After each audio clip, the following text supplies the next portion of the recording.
नाज़रीन किराम, उस भाई का सलाम कबूल फरमाएं जो सीरिया, तुर्की और न्यूजीलैंड के ज़लज़लों से मुतासिर मुस्लिमीन की मुसीबत पर और तबाही पर मुस्तरिब और गमज़दा है।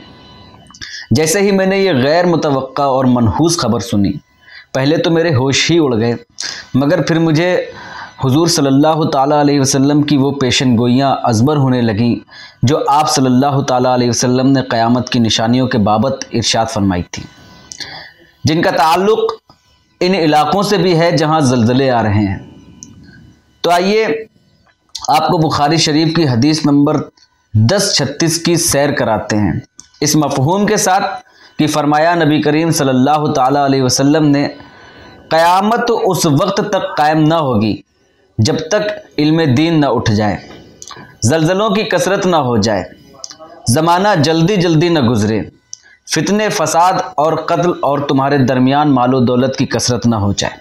और हदीस नंबर 14-12 पर है कि मालो दौलत की इस कदर कसरत होगी कि उसकी ज़कात कबूल करने वाले नहीं मिलेंगे। बुखारी की हदीस नंबर 81 पर है, शराब एलानिया पी जाएगी और ज़िना फैल जाएगा, मस्तूरात की तादाद ज़्यादा होगी, मर्दों की कम होगी, यहाँ तक कि 50 ख़वातीन पर एक मर्द कफ़ील होगा। नाज़रीन किराम, मस्तूरात की कसरत और वाहिद मर्द का कफ़ील होना तीसरी जंग अज़ीम की तरफ इशारा है, जिसमें मर्द कसरत से मारे जाएंगे। इस ज़िम्न में बुखारी की हदीस नंबर 69, 35 और 71, 21 पर भी नज़र डालते चलें। फरमाया रसूल सल्लल्लाहु अलैहि वसल्लम ने, क़यामत उस वक्त तक कायम न होगी जब तक दो अजीम जमातें जंग न करेंगी। उन दोनों जमातों के दरमियान बड़ी खूनरेज़ी होगी, हालांकि दोनों का दावा एक ही होगा। बुखारी की एक और हदीस में यह भी बताया गया है कि फरमाया रसूल सल्लल्लाहु ताला अलैहि वसल्लम ने, क़यामत की 6 निशानियाँ शुमार कर लो, मेरी मौत, फिर बैतुल मुक़द्दस की फ़तेह, फिर एक वबा जो तुम में शिद्दत से फैलेगी, जैसे बकरियों में ताउन फैल जाता है, कोरोना वायरस आप लोगों को याद ही होगा, फिर माल की कसरत, फिर तबाहकुन फितना कि अरब का कोई घर बाकी न रहेगा जो उसकी लपेट में ना आ गया हो, फिर सुलह जो तुम्हारे और बनीउल असगर के दरमियान होगी, लेकिन वो दगा करेंगे और अजीम लश्कर के साथ तुम पर चढ़ाई करेंगे। इसके अलावा तुर्कों और बालों के बने जूते पहनने वालों से और यहूदियों से भी जंग का जिक्र मिलता है। दोस्तों, क़यामत की निशानियों में जो सबसे अहम अहादीस मुबारका हैं, जिन पर अक्सर लोग ज़ेरे बहस नज़र आते हैं, वो हैं हज़रत मेहदी आखिरुज़्ज़मा की आमद और ईसा अलैहिस्सलाम का नुज़ूल। तो हम सबसे पहले मेहदी अलैहिस्सलाम की बात करते हैं। मुस्तदरक लिल हाकिम की अहादीस नंबर 86, 72, 86, 73, 86, 75 और 85, 31 से हमें मालूम होता है कि मेहदी नस्ल फ़ातिमा से होंगे। उनका नाम मोहम्मद इब्न अब्दुल्ला होगा। आलम अरब पर एक आहनी ताकत बनकर उभरेंगे, बातिल कुव्वतों के खिलाफ जिहाद करेंगे। इनको अल्लाह की जानिब से हर तरह की मदद दरकार होगी, ज़मीनी मदद मशरिक़ से और आसमानी मदद ईसा अलैहिस्सलाम के नुज़ूल से। मिसाल के तौर पर हम बुखारी की 21-18 नंबर हदीस को पेश करते हैं।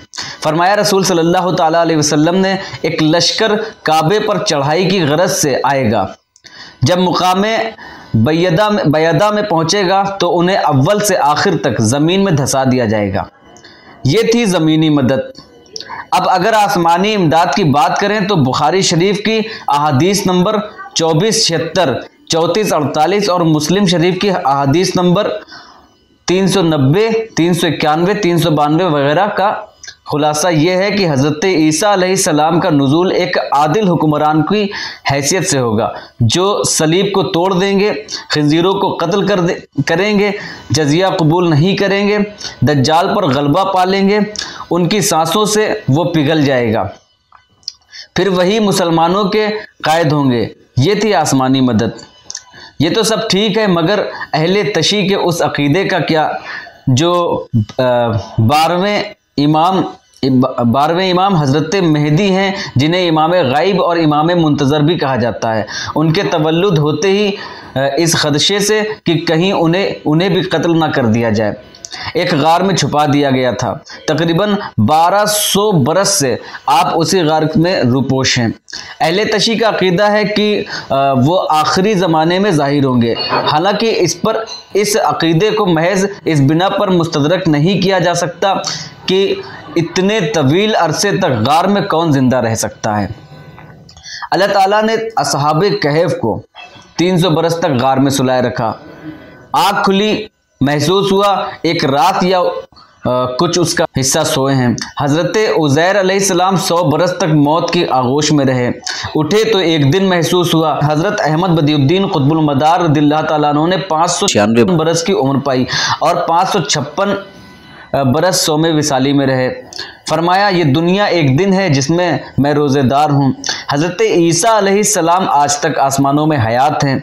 इसी हयात अर्ज़ी के साथ आसमान पर उठा लिए गए थे, जिनका नुज़ूल क़ुर्ब क़यामत होगा। वमा तौफ़ीक़ इल्ला बिल्लाह।